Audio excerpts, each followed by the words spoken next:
Welcome everybody to another episode. My name is Paul Dolsky, and today we're talking about an upcoming indie film from HMM Films and a couple other companies that our guest here can probably clarify better than me. But this is going to off the top of my head right now too. Is writer? I'm not sure. Well, he can clarify this, but we're to say writer Cameron Scott. Cameron, thank you for coming on.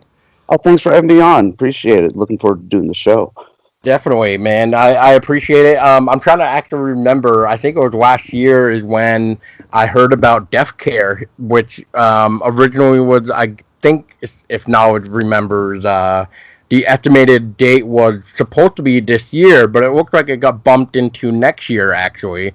And anyway, I'm trying to remember how I first even heard about you guys, but I heard it probably from somebody else, and I just liked the idea, and then of course I had to support you guys because of the idea. But this is not really about how about me right now, but Well, it's for all part of the story, man. yeah, exactly. But it's cool that you guys are actually doing an Indiegogo now. I don't know if you really have anything to do with that, but I mean, we can even talk I about help that. moderate it a little bit, and I moderate, some of the Facebook pages and whatnot. It's all kind of a partnership. A couple of us take care of things. Yeah, Daniel is the one that I'm mostly known for contacting. I think he might actually be the one that I first bumped into too. So anyway, yeah. So Cameron, could you please tell us a little bit about yourself, how you got into horror, and how Death Care came to be? Ooh, that'll be your whole show, but I'll try to give you the elevator speech, sir. Uh, I got started in horror at an early age. I had a very cool mom that introduced me to all sorts of horror, to stuff that would, like the old classics, Frankenstein and Bride of Frankenstein, to stuff you probably shouldn't have seen, like Glass House on the Left and Texas Chainsaw Massacre. The young age that I managed to see some of this stuff, but it just blossomed into, wanting to be artistic, and and wanting to create something when I was younger, and it was always about either writing or trying to do little like student films and whatnot on my own, which were never successful, but it was good practice. But just I ended up going to a convention back when Fangoria was all the norm. Before Fangoria had its resurgence, whatever you want to call it. Are you And not? Is it safe for me to say that you're not really? Do you like the new Fangoria nowadays? I've only read the first issue, the one with Joe Bob on the cover. It's not bad, but it's a bit pricey for a magazine. Yeah, $20 is quite a lot, and yeah, that was like issue three, I think, of two or something. I don't even remember now. Oh yeah, it might have been. I knew it was one of the first couple, but it's Yeah, the only one I got. But yeah, Fangoria, a love for horror blossomed into Fangoria magazine, which led me to the Fangoria conventions of the early days before there was anything like Days of the Dead or Cinema Wasteland or Horror Hound. But I met quite a few people. I met some of the first people was like Adam West, Kane Hodder. But then I met Linnea Quigley, and who I was a big fan of, and we conversed over the internet for a long time. And one day she was filming in Indiana, my old home state, and invited me to come out to a movie set. And that's what got me bit with the movie making bug. Because I went to set, I helped out, kind of just pitched in, just took pictures and just behind the scenes type stuff. And it just blossomed into a love for filmmaking, And I really, I owe a great deal to her just for inviting me to the set that time. Otherwise, who knows what I might end up doing. right. But that led to my own feature film a couple years later. That my first feature film, Postmortem America 2021, which was a black and white uh, zombie western, you could call it. But I brought Linnea in and brought a bunch of people in, from the B movie world and the independent scene, and kind of have been doing short films ever since. And then, I had a I guess you could say a lull in my career because I ended up having a heart attack, and that was the genesis of Death Care. I kind of didn't do anything for a couple of years because I had a heart attack, and I've spent about last year and a half recovering from open heart surgery, and then following surgeries and complications and infections, and then more surgeries. I've had 5 surgeries in the last year and a half, Holy and shit. yeah, it's I'm trying to give the short version because I could go on and on about that, but it really was the genesis for death care. A friend of mine, Tom Komisar, just called me up one day, wanted to know how I was doing.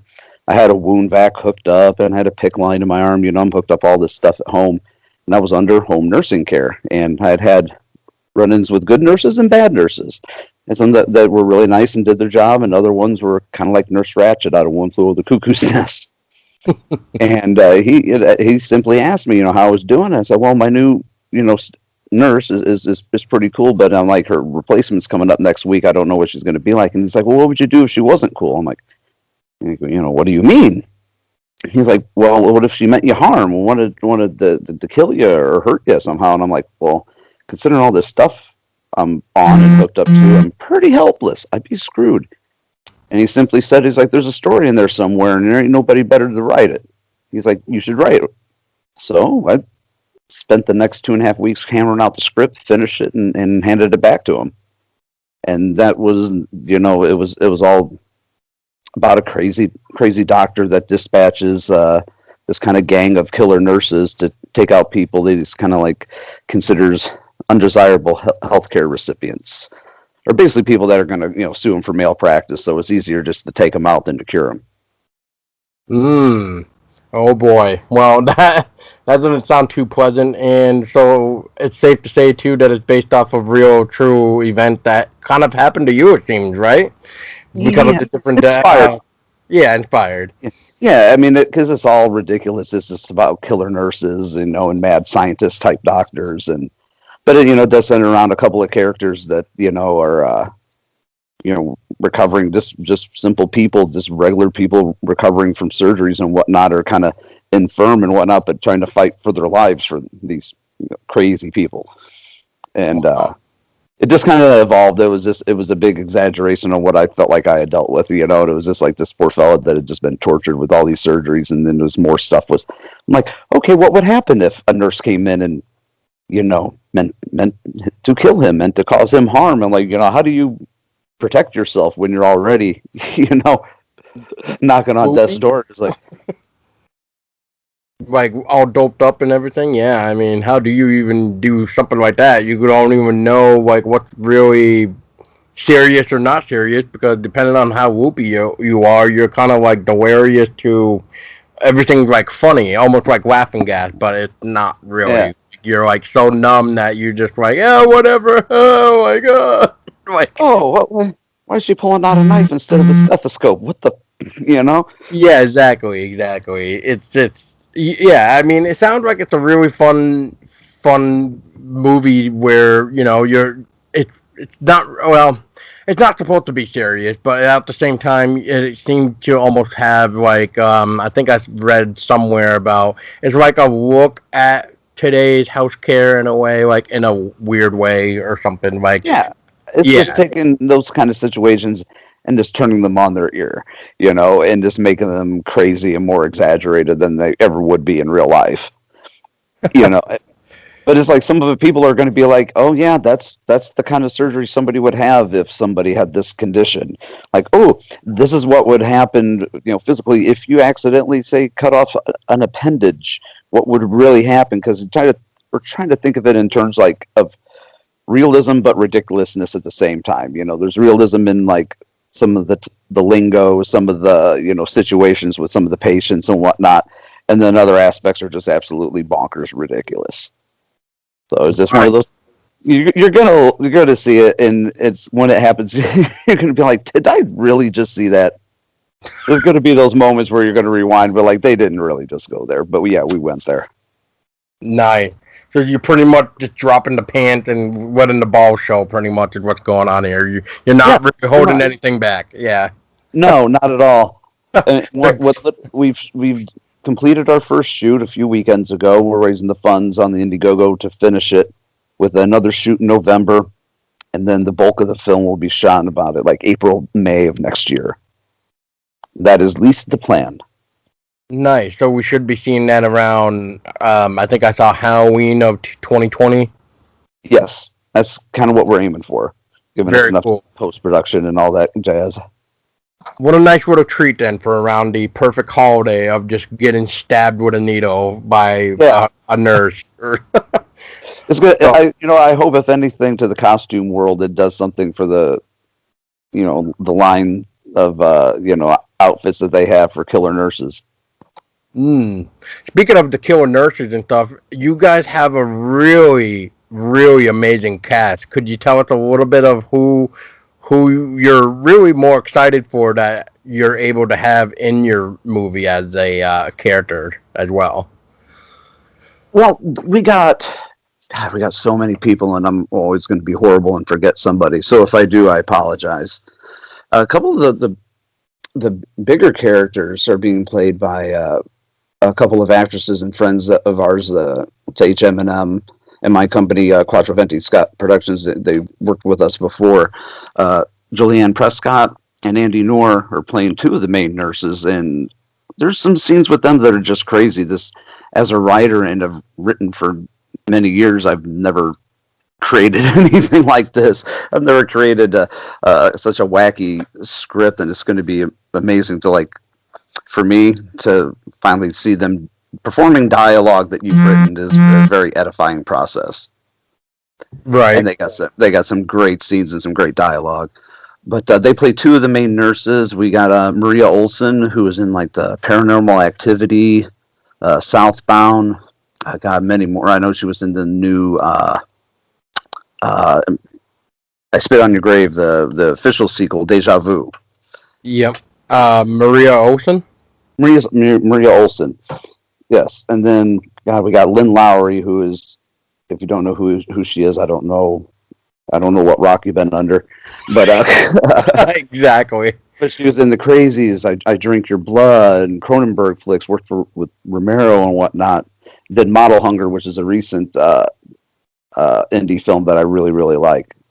She's in it. We just got a deal where we're getting a cameo from Linnea Quigley to doing the film. That's going to be actually the next thing we shoot in November, and then from there we shoot the bulk of the film. Oh, that's awesome. But and again, much like with Lynn Lowry, if you don't know who Linnea Quigley is and you're listening to a horror podcast, shame on you. Return of Living Dead, Creepazoids, Night of the Demons, Silent Night, Deadly Night. Come on, Yeah. Right. those are exciting names, and everybody else that is in the film. I mean, like the people we just shot with. We shot with Brittany Blanton, Dixie Jeers, Trisha Trailer, Stan Trailer, their husband and wife. They do have a great scene together. Uh, we had Courtney Clark, Constance Madrano, Daniel Goad. Just it's a lot of people that I've worked with in the past, or that we've at least some of us have all worked in the past that are working on the project with HM&M and Tom and Dan. It's we put together a fun crew. Is That's something I look forward to as much as like working with the actors. It's just because they're friends, and you get to be confidants in the business, and get to working with each other. So it's work. It's hard work making a movie, but it's also always fun to see your friends. So putting all them together, putting them in small parts in the movie, having them do things like sound and special effects. But God, and then working with Tom with this crazy character that I created for him called Dr. Kilwell. And yes, yeah, the name is called Kilwell. Half the time when I say, people are just like, wait, did you mean Kidwell? No, I didn't mean Kidwell. I said Kilwell. Uh, but it's a crazy character, and I pretty much wrote it for him with him in mind, and he still ran an audition and went in full makeup and did a couple of little monologues from the film, and it gave me chills. I still have those auditions on my phone. I can't get rid of them. I had them for a year and a half. I just every once in a while just get giddy just kind of watching them. It's neat what everybody has taken from this film, because it means something to somebody, to everyone, in a special way, because a couple other people have had family members that have had heart issues like I've had, and the characters in the movie have, and a few of the actors in the movie have had their own heart issues, which I've ended up bonding with a couple of them, or sharing stories of having heart attacks and strokes and heart failure, the things that come with having a bad ticker. and it's been nice. If anything, it's fun shooting, it's fun writing, but it's about the people you meet. That's true. That you meet along the way that you never would have met in any other facet of life, and that's a great thing.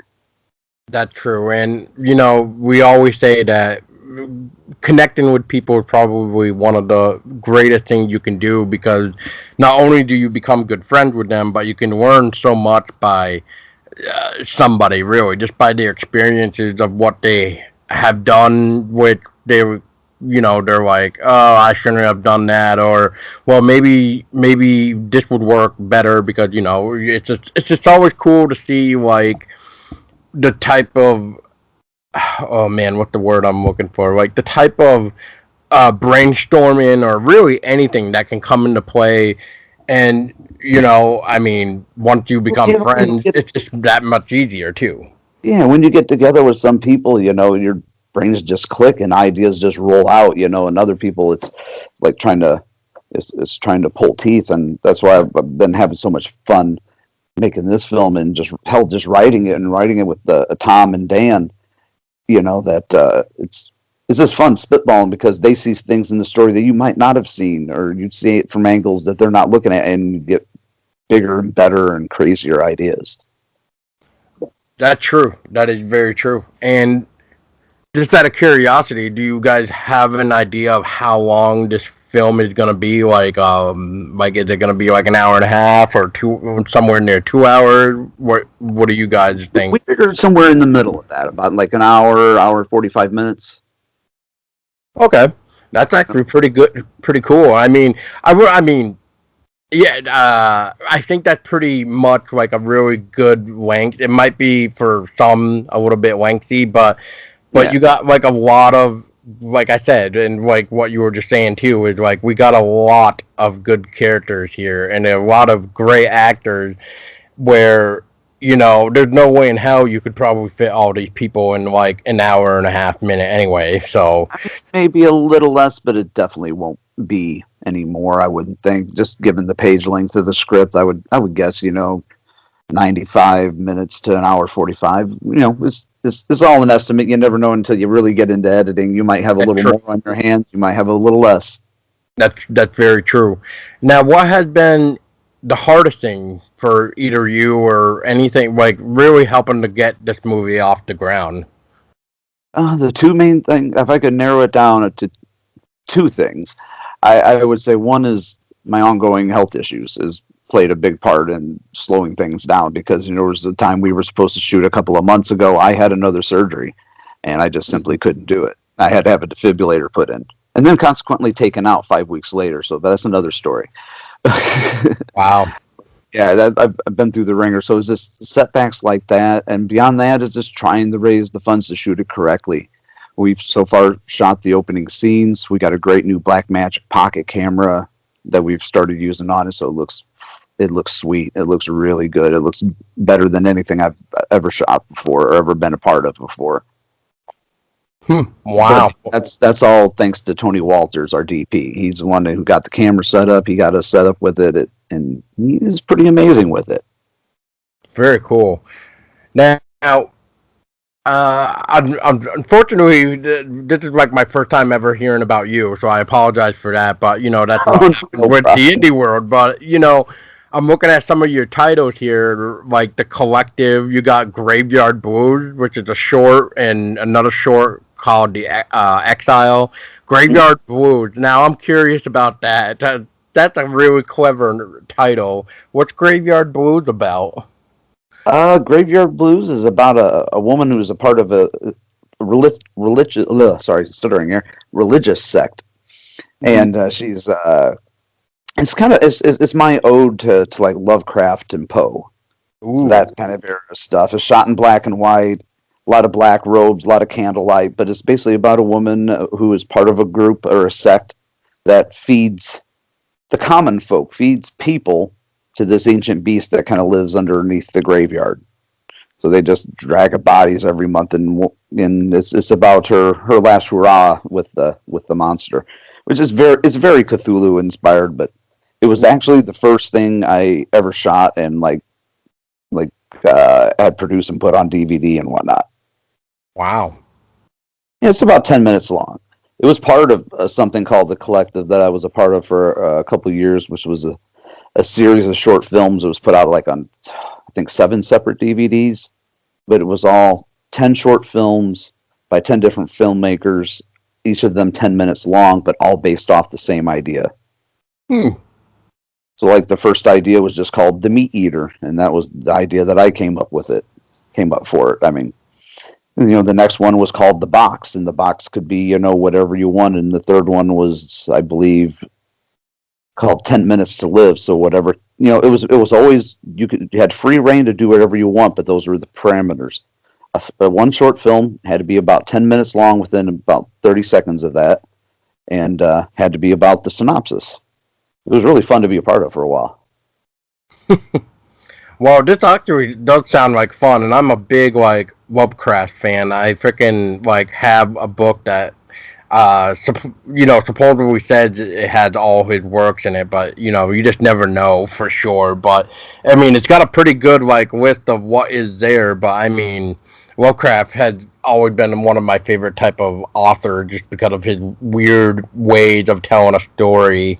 Like, Ages' works don't really ever accept in Lovecraft.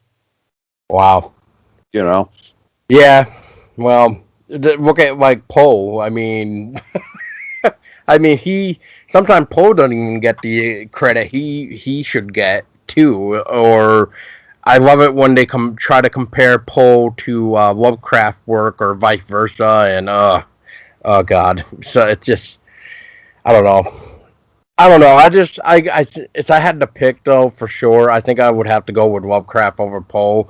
Just saying, just because I think I brought up more with Lovecraft and Poe, but yeah, that's a whole new episode in itself, anyway. But that's yeah, for I'll join you for that episode because although I love both of them are very different, I believe.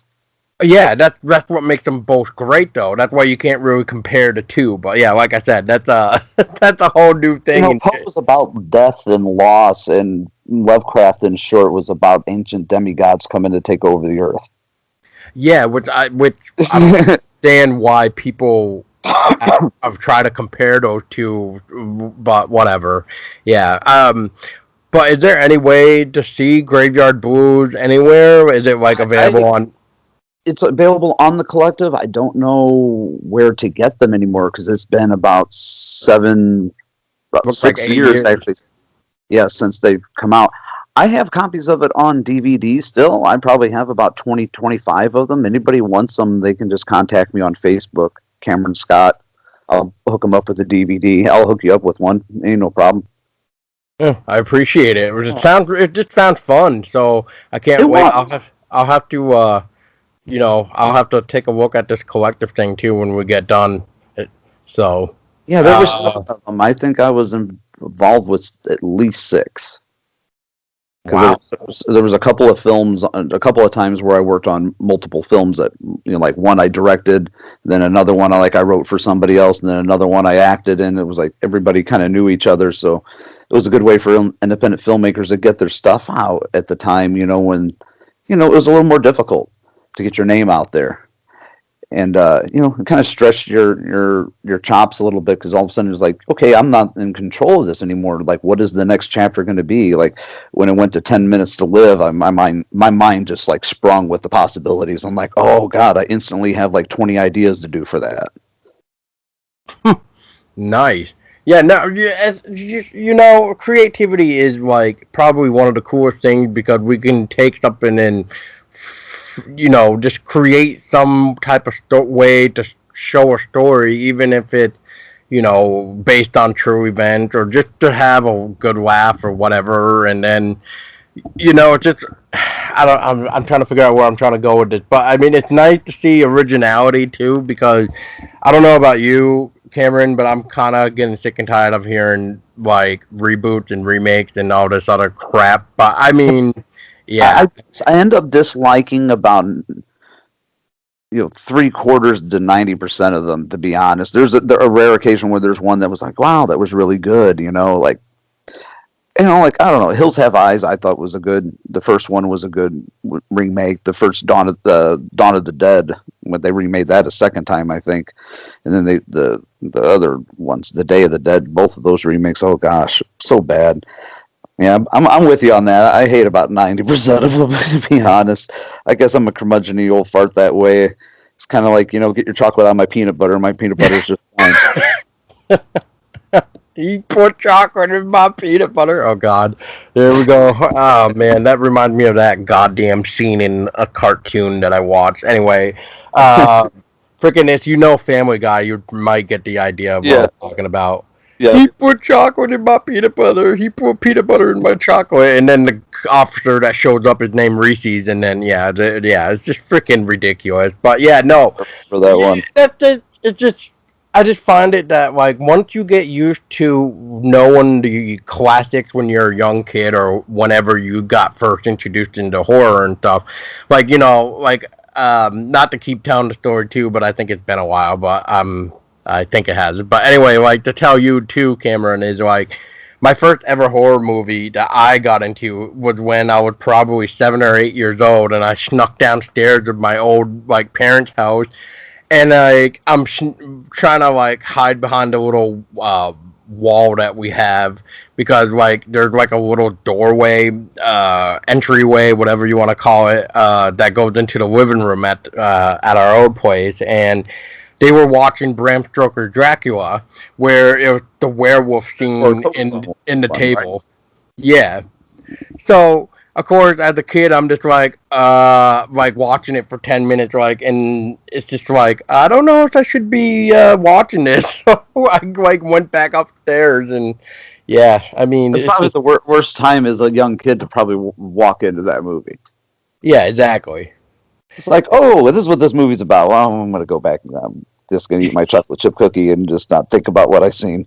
Yeah, exactly, exactly. I think that's like what happened to you or something. Like, oh, I better go upstairs since I'm supposed to be sleeping, and yeah.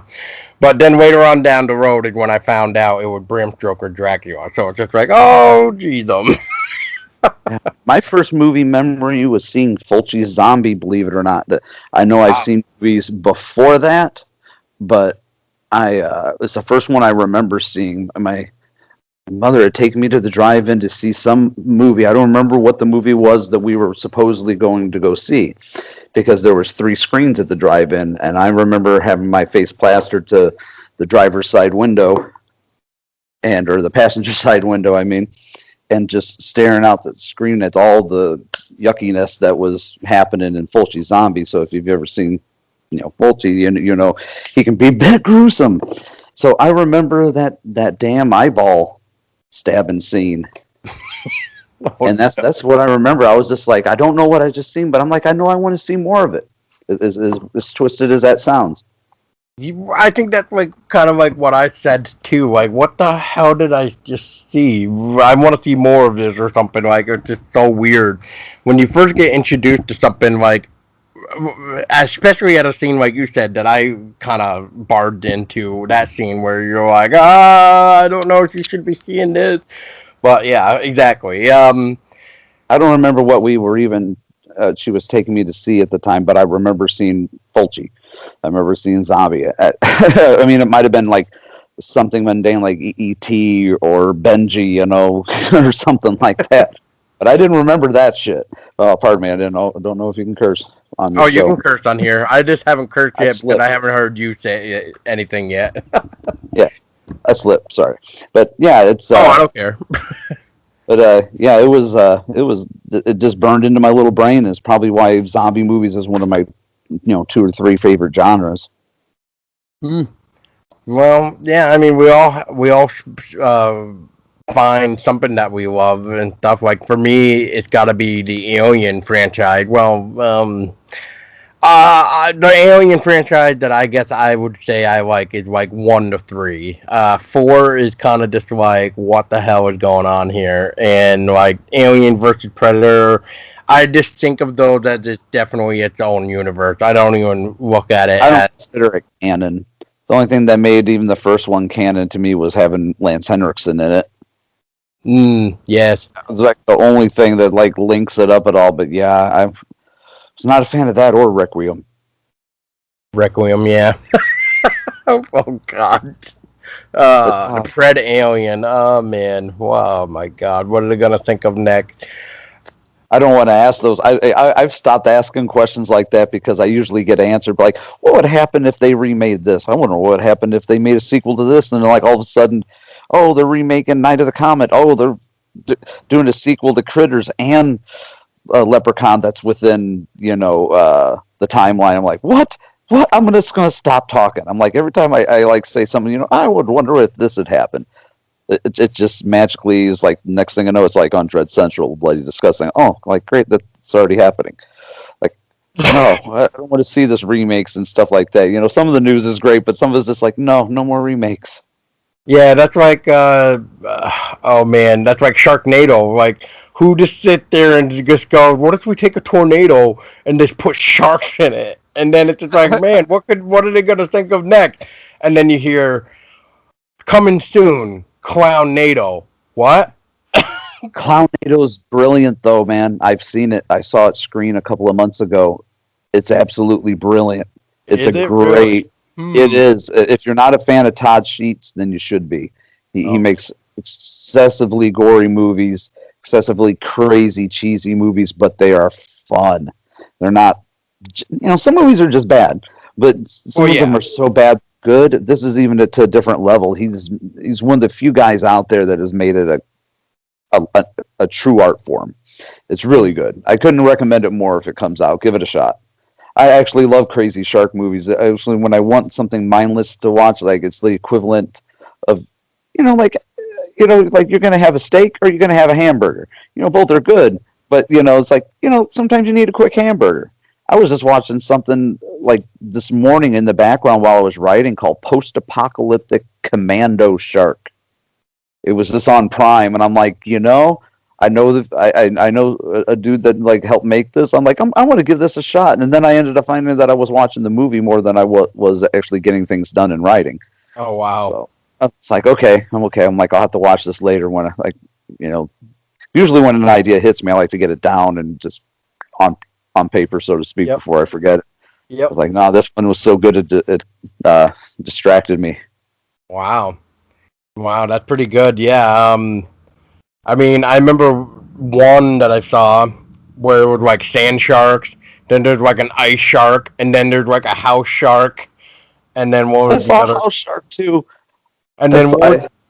And then the two-headed shark or three-headed shark? I can't Oh, remember what the hell they're it's up to called. five. They've made like four sequels. They start off with the two-headed shark attack, then three, four, five, and I believe six. So there's Oh five my god. movies. There's almost as many of those as there are Sharknado movies. Oh no. The thing is, I love them though. They're like it's like eating a candy bar. You might regret it later. Your teeth might hurt, but Oh yeah, it's just it's it's still just so like satisfying. yeah, yeah. I mean, we all love those dumb movies that we got to turn on just because we enjoy the dumbness or the silliness or just that like weird idea of like like a two-headed shark. Like what? So Like somebody like okayed that. Somebody wrote that. Somebody had fun and says, "Hey, I'm taking a week or a month off. I'm going to write this." And what's it called? Five-headed shark attack. yeah, Sharktopus versus Piranaconda, yeah. whatever. I would Bear. love to write a movie like that, just for shits and giggles.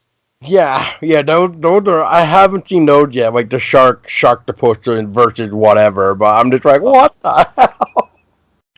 Go Uh, nuts with movies. Sorry, I tend to help people make people go way off track. No, no, no. It's all good. It's all good. I kind of am to blame for it too. So it's all fun. It's not. It doesn't always have to be so serious. Sometimes I get off track of what we're supposed to be talking about and be like, okay, somebody said shark movie, shark movie. Oh, look, squirrel. Yeah, exactly. Oh, squirrel. That's the next thing we need to see is a killer squirrel or something. Because just last year I found out that there's an indie film called Tree Venge, and then that thing is is so good that it's like awful at the same time, but it's so good and funny at the same time.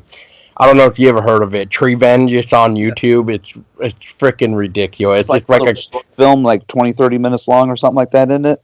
I want to say like 20 minutes long or so, yeah. Where it's like, these people cut down the trees and the trees are talking and like Yeah, they somehow I've seen plan to that. like It's attack the the same people. fella that directed the Hobo with a Shotgun movie. I can't. His name escapes me right now. I can't remember. But I was a big fan of that. And that's actually what turned me on to Treevenge. I was just like, what else has this guy done? I was like, oh, Treevenge, Killer Tree movie.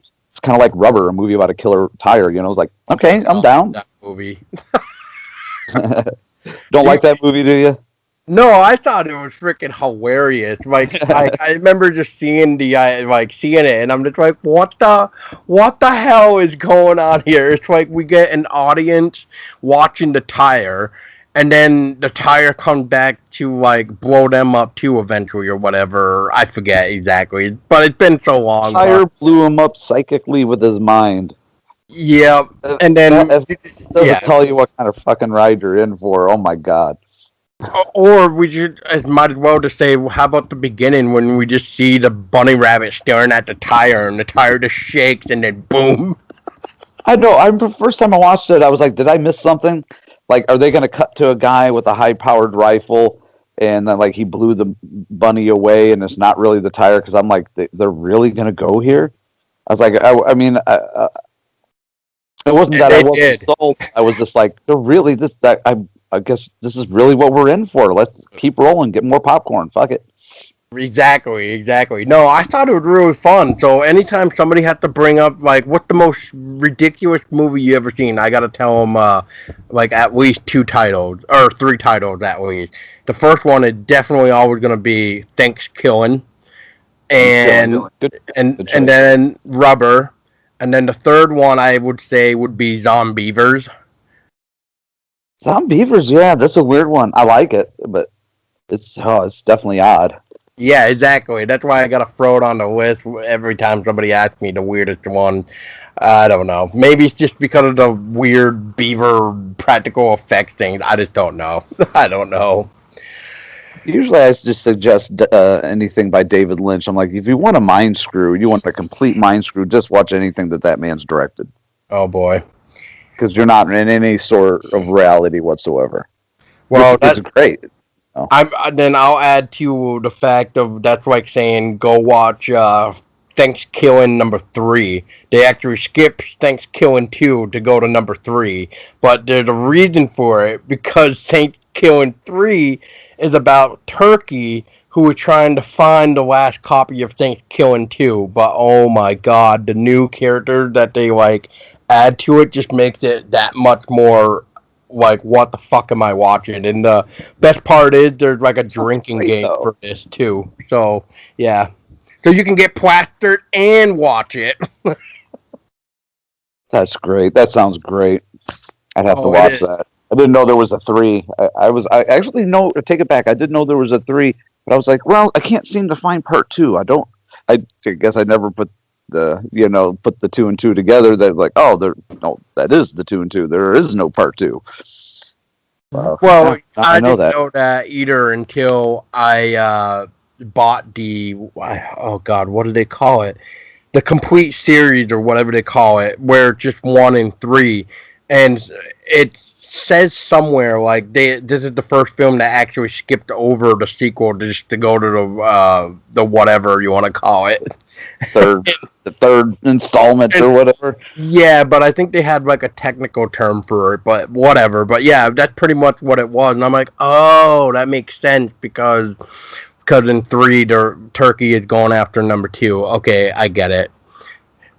Didn't really click in my head at all the first time either. But yeah, that just tells you.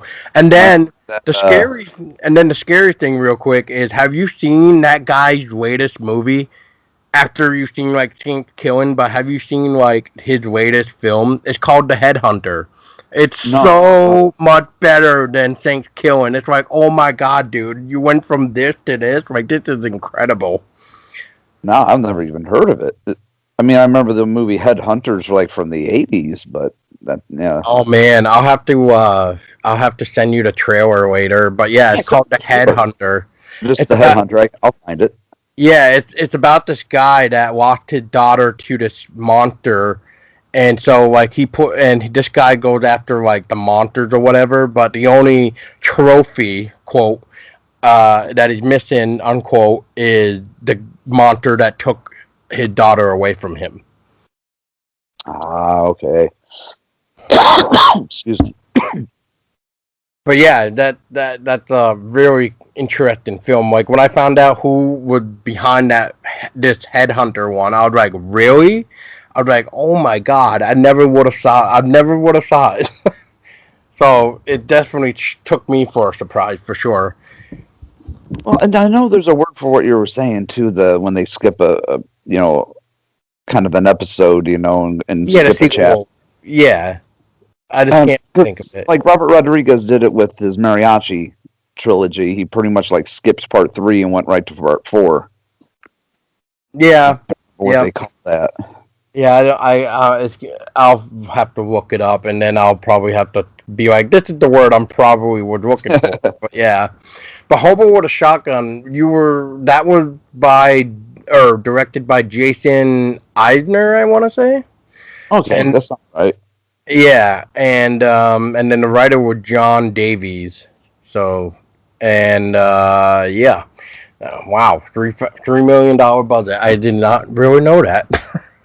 Huh? Oh, Interesting. you'd be amazed at what kind of money goes into a movie, especially if it's even like slightly put on in Hollywood or near Hollywood. That's true. That's true. But anyway, real quick too, Cameron, is there Yeah. anything that you want to talk about for deaf care? The only thing I can think of really for sure, besides for people listening to check out the Indiegogo to help you guys out with funds to help make it, is how are you guys going about the location of, or should I say, locations of the film? Oh well, a lot of that legwork was either done by Dan and a little bit by myself. Dan Murphy lives out in Indiana near Winnemac and Logansport, and he's got just access to having lived in the area for so many years. He's got access to so many cool locations, and one of the main locations is a friend of ours who's actually our production manager, Rebecca Erb, and she's also an actress in the film. She plays Nurse Carmen. She had a basement.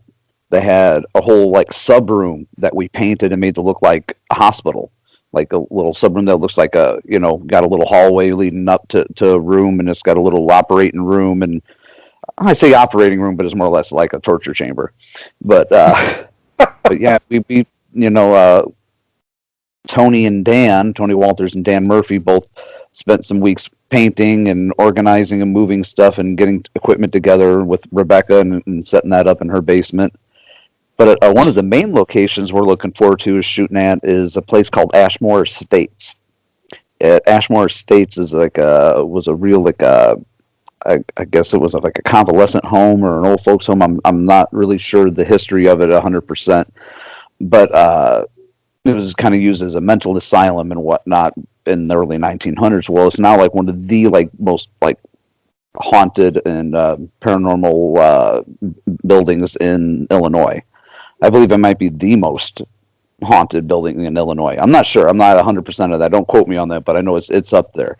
But we know the fella who owns and operates and runs it, Robin Terry, who's been kind enough to let us shoot part of it there because it does have a couple of wings that still look like a creepy old decrepit hospital, at least where you would expect these people to be operating out of. And it's an amazing location. And yeah, he's done us a great favor by letting us shoot there. Well, allowing us to shoot there. That's where the next shoot will be taking place. Nice. Now, just out of curiosity, just because I know we're like 3 months away from the month of Halloween and stuff, but are you like a believer in the paranormal? Are you a skeptic? I'm just curious. What's your opinion? I'm mostly leaning towards being a septic. A Septic. No, skeptical? yeah. Oh gosh, a skeptic. But I have also seen things and heard things that I just can't understand. I think it's like most things in life. Yeah, a lot of it is a BS, but there's always a little truth there. There's you just got to kind of realize who's trying to pull your leg. To be honest, I think there's a lot of activity out there that we just don't know about. You Hmm. know, Yeah. I'm still a skeptic. I hear it. And I hear something. I'm analyzing that tape, man. Like I totally just like, oh look, it sounds like they said such and such. Like no, it didn't. It sounded like somebody farted, for crying out loud. It doesn't sound like anything. It sounds like somebody sneezed, and it's like, oh look, that shadow was a person walking. It's not always a shadow person. But Yeah. there's always those one out of every 10 that just like, okay, there's no way to explain this. If you can explain it to me, then I'll rationally, there is no rational answer why you should see some of the things and hear some of the things that you hear. And Fair if, enough. and then if this is, really it, all that we got to look forward to, the universe aimed rather low and settled for very little. That's always a good thing too. So yeah. Well, that's awesome. When it's so. I guess the only other thing really that I can think of for death care really is like, is there any plan for a sequel? Is this a standalone? Do you know, is there like an open ending or something, or is it more like, well, this is what's going on. We get the idea that the nurses are trying to take out the weak people and maybe the strong people, depending on how the film is. I'm not quite sure, but just out of, I guess, curiosity, is like, is there possibly a chance to see a sequel, or just like I said, a standalone? Oh no, there would be. There's already actually an idea for a sequel. I kind of wrote a few ideas down, just a couple bits and pieces for an outline, but it would be nothing like Death Care. It's a sequel with with a couple of the same characters, but in totally different kind of aspects of their life. Where it wouldn't be, I guess, it's kind of like how the House of Thousand Corpses and Devil Rejects are like sister brother films. They're related, but they're totally different themes. If I'm making any sense at all. But No, I think I know what you mean. Yeah. yeah, it wouldn't be like another movie about killer nurses, but it may have a killer nurse in it. Right. Somehow it like it's almost as let me see if I'm actually understanding it. So this is gonna be it right here. Is so it's almost like saying this could be either a continuation but in a different way, or B, it's part of the same universe as Death Care.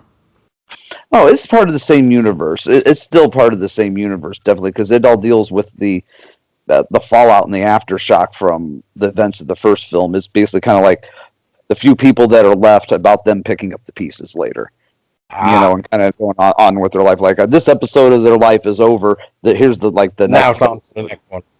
Yeah, it's like now Yep. it's not so much they're in this. They're not going to be the same scenario. It's not like, as much as I say, like for instance, I love Halloween 1 and 2, the original Halloween and part 2, but the second one is just what it is. It's a continuation of the same night, so you're getting more of the same.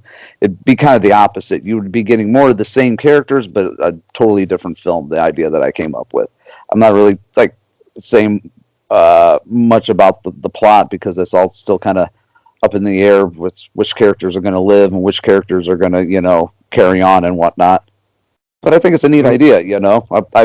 I've actually not only I had an idea for a second one, but I actually have a totally fucking schizo idea for a third one.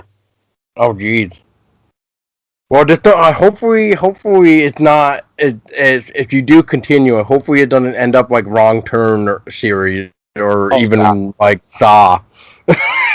No, We hope. no, no, not that like that. No, Yeah, mine being nearly as successful as they are, but but nah, yeah. Sometimes certain sequels have no clue to be clue to when their longevity is over.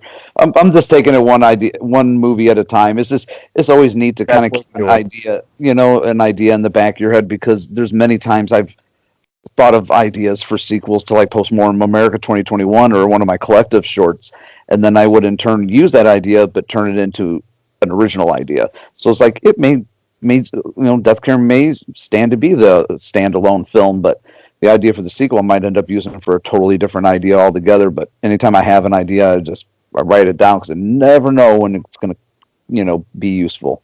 I've kept Exactly. ideas. I started writing an idea from a script I wrote in '95. One time I was just going through these boxes of old notebooks that I wrote scripts in. I'm like, what was this one? I'm like, this red notebook here. And I'm like, started reading. I'm like, oh, I don't even remember writing this. Like, it was '95, it was more than 20 years ago. And I'm just like, I'm gonna put this through a second draft. And I've obviously, since I was, 18, 19 years old, I've evolved as a writer to the point where I'm like, some of it was embarrassing, but I'm like, I knew what I was trying to convey here as an 18-year-old. And that's always the fun thing, though. And looking back on like some of your old work, you can definitely even. I get you. I mean, not not trying to like down ourselves. If you know what I'm trying to say, right? It's like you're looking at your older self and like you're like, okay, I know what I was trying to say, but now that I've grown older, like now I can be like, okay, well, if I wanted to rechange this better, or yeah, to make it better, I can now. Right. Or And, just more yeah. coherent, even. Oh yeah, yeah, and that's what makes it really cool is like having writing and stuff. So I mean, like for me, like like I'm starting to do my own thing and stuff, and like every time, kind of like with you, like if I have an idea for like something I want to do, I'll write it down. Is it gonna happen? Maybe.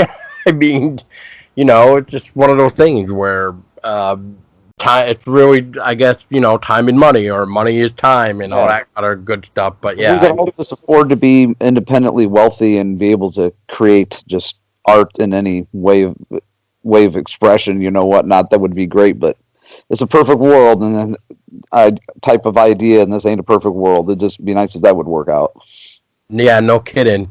But speaking of which, so to wrap this up too is so I guess I'm wondering is if we wanted to keep up with anything deaf care, where could somebody go to keep up with you guys with updates? If you have any like websites or like Facebook and Instagram, or unless you just have a website of your own. Also, is there anything that we should expect, I guess, coming into deaf care, and I guess the last thing is this, if you want to plug anything else, Okay. feel Okay. free. Well, the best way to find us is through the Death Care, just as it sounds, Death Care Facebook page. Most everything gets posted on there. We have a Death Care cast page. There's HM&M Films. They also have a website, hmnmfilms.com. You can look up my production company, which is Quattro Venti Scott Productions. We post on there all the time. Or just look up any of our personal pages for Dan Murphy, Tom Komisar, myself, Cameron Scott. And we usually post it on Instagram. Some of us do Twitter. I personally do not do Twitter or Instagram. I'm just a Facebook guy. It's about as much as I like to try to manage. But right now we are running an Indiegogo. There's a couple of podcasts that we've been on and interviews that have been done here in the last week, that one of them I believe is supposed to go live sometime this afternoon. It was a YouTube interview that I did over the weekend at Days of the Dead in Indianapolis. So there's got a couple of those coming out, and just check out our Indiegogo. Just go on Indiegogo, type in Death Care. We are the first thing that comes up. Well, I appreciate your time, Cameron, and for those listening too, if you want to make it easier too, if you're lazy, I know how some people are lazy and like links, so we'll drop a link to the Indiegogo in the episode description. You can also go to our website at ehpodcast.com. When you're there, you're going to see the category that says support, and then from there you're going to hover over crowdfunding or crowdfund, whatever it is, and then you should see Deaf Care, and then from there you just click it, and then right to Indiegogo you go with Deaf Care. And I would support it too because I think like one of the cool things about their Indiegogo. Let me just pull this up real quick. Not only does it Yeah, seem now with uh, Death Care, it looks like you guys upgraded from a DVD to Blu-ray now, and check this out, people. For $5, you can even get a special thanks on IMDb. That's incredible. Cause you know what? A lot of people want like your arm and leg just to even put your name on an IMDb thing. So that's really nice of yeah. them. We thought, see some people charge pretty exorbitant amounts of money for just that. It's like, it just I just don't get that. Like, people charging $185 for special thanks in the opening credits or the closing credits. I'm like, really? Like, Yeah, wow. yeah, Some yeah, people were talking about the Terrifier fundraiser, which $85 for a DVD, but you get something substantial. I don't really see the problem with that, but when you charge almost $200 for just a special thanks, that's just crazy. I thought the Terrifier deal was great. You get an autographed DVD from the director and star, Art the Clown. I mean, like that, I'd throw down for that. yeah. $5 Exactly. for a special thanks. I've helped out many of filmmakers with just $5. Sometimes that's all I could give. Yep. But if everybody just gave $5, it would a lot of these projects would happen. Oh man, I could not agree with you more than what I am right now because I was just talking about this with another person, and I'm not trying to keep us yapping here, but like one thing I just want to mention, it just put what people need to understand too is when it comes to crowdfunding, you need to start giving people like indie people here, like Cameron here and his crew who trying to make Death Care a chance. We can't always look for that brand name that we know. We need to give indie people a chance because otherwise we're gonna keep seeing the same washed up stuff that we already know, and unfortunately, that seems to be it's like Fry from Futurama. I can't exactly remember the quote that he says in that cartoon, but Fry said it best, which it has something to go like you. What you need to do is you need to make the same exact washed up stuff that we already know thousands of times because nobody wants anything new, and it's just like that's true because once That's why we there's so see many remakes.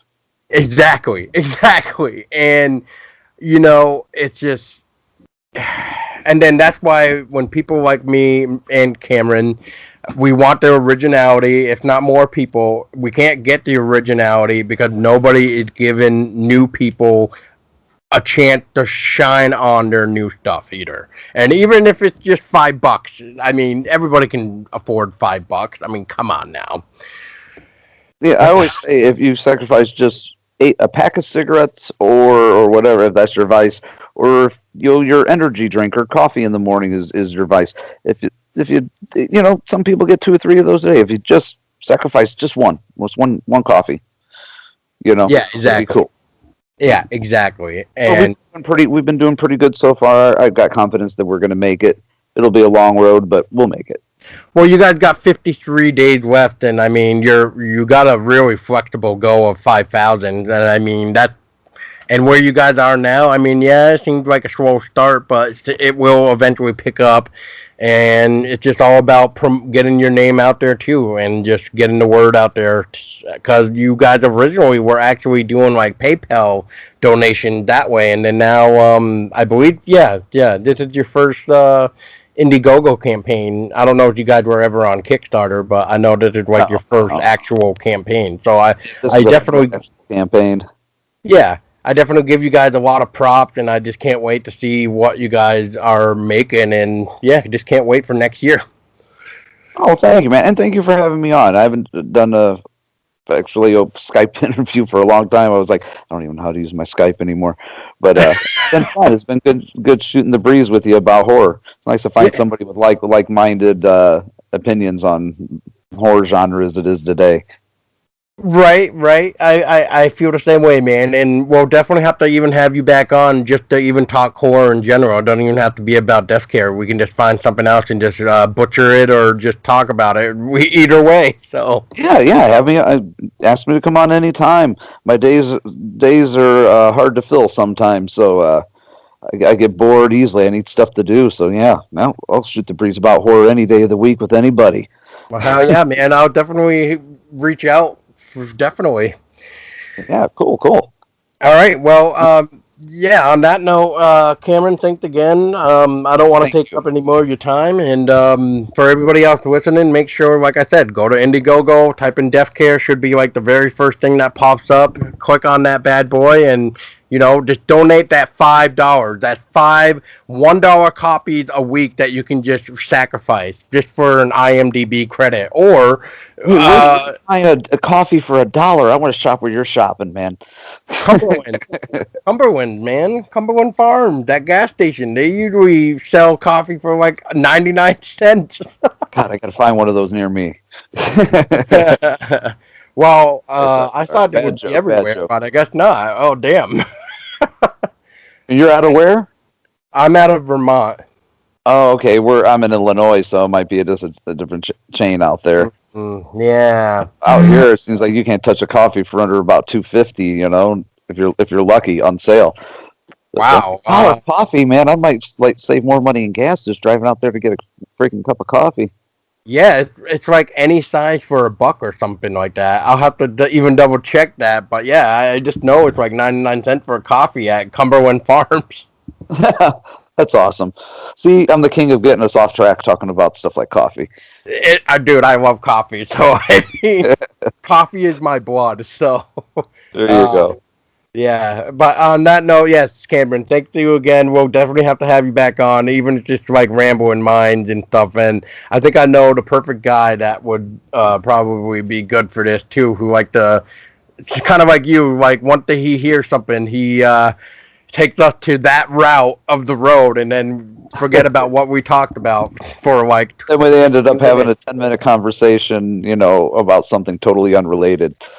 Exactly, kind of like what we did with sharks, which yeah, we already had that conversation, but yeah, that was fun. But yes, I don't know how many times, but yes, Cameron, thank you again. We'll Oh, definitely thank keep in you. touch, and yeah, I look forward to Deaf Care, and show should everybody here listening, because it's just, yeah, like I said, just check it out. We talked about it on our website, so you can easily go to ehpodcast.com, go to the search bar, type in Deaf Care, and then there should be like 2 or 3 results. So yeah, should be Right on. good. And thanks again for having me on. Appreciate it. You too, and for everybody else listening, make sure to always stay scary.